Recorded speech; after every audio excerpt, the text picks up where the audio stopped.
They call him Seatin, the man of legends.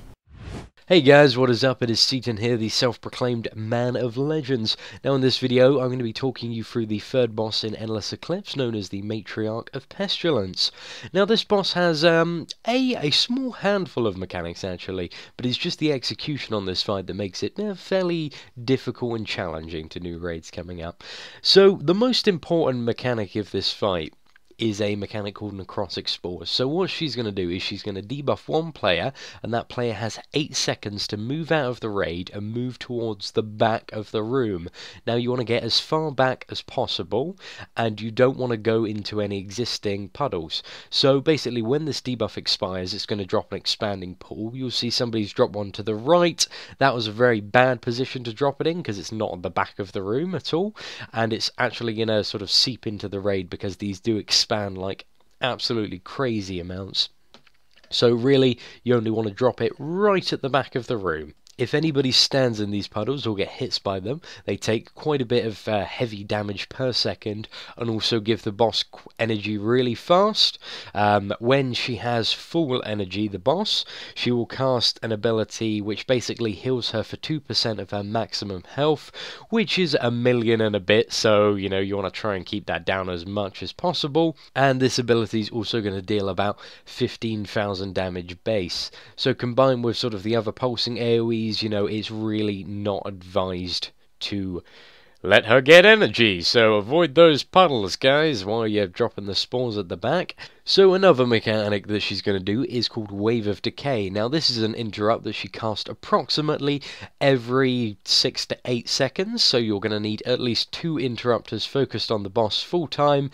If you'll notice in this kill video, this was actually done in a pug, and the interrupts were horribly coordinated. I believe we let about 10 to 15 Wave of Decays through on this kill video, so yeah, it really wasn't coordinated at all.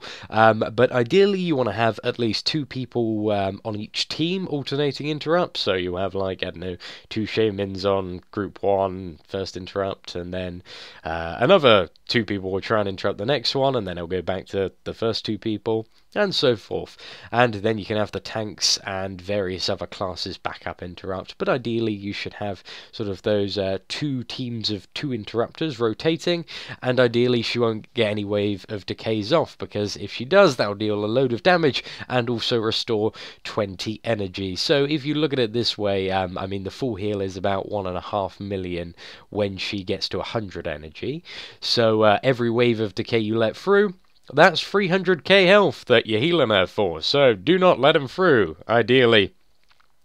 Now the next mechanic is called Unholy Disease, where she's going to sort of debuff a player, and for the next 5 seconds, whenever that player attacks or does damage, it's going to deal damage to the entire raid, similar to the second boss in Gilded Prophecy, if anybody's done that, and it's also going to give her a bit of energy. So when somebody has Unholy Disease, they basically have to stop everything they're doing and stand there for about 4 seconds and wait for the debuff to go. So it's a very easy mechanic. You basically just have to stop whatever you're doing when you get it.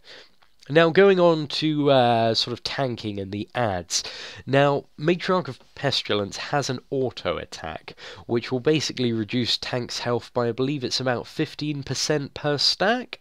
Now this stacks up to until the tank's dead, essentially. So the tanks just need to really simply alternately taunt her when their debuff runs out. So tank 1 starts and he gets like 3 stacks of it, and then tank 2 taunts, and then when tank 1's debuff expires, the other tank taunts, and then you just swap and change. So it's very straightforward and easy to do. Now in this fight there will also be 2 adds. There'll be a Child of the Matriarch, and you'll know when one of these is being summoned because she will cast Vile Birth, and I believe they're summoned once every 45 seconds. When they're summoned, the Child of the Matriarch puts up a debuff on everyone, increasing death damage taken, so you take more damage from the boss, and also does a pulsing AoE of its own.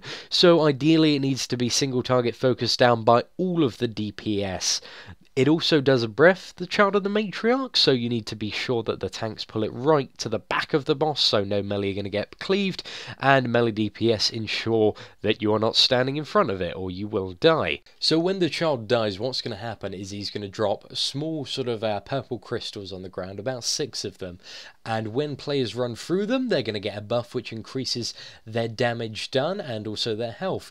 It's suggested, however, that you only let 1 or 2 people run through these, so usually warriors or shamans that are cleaving. Now finally, there are some very easy ads to deal with called Corpse Devourers. They have about 900k health and heal the boss for a tiny amount when they're spawned. One will spawn every 20 seconds off a player that gets sort of a greenish debuff. So basically the tanks need to pick these up. They're very easy to pick up via a cleric tank, and DPS need to cleave them down and ideally stun them when possible.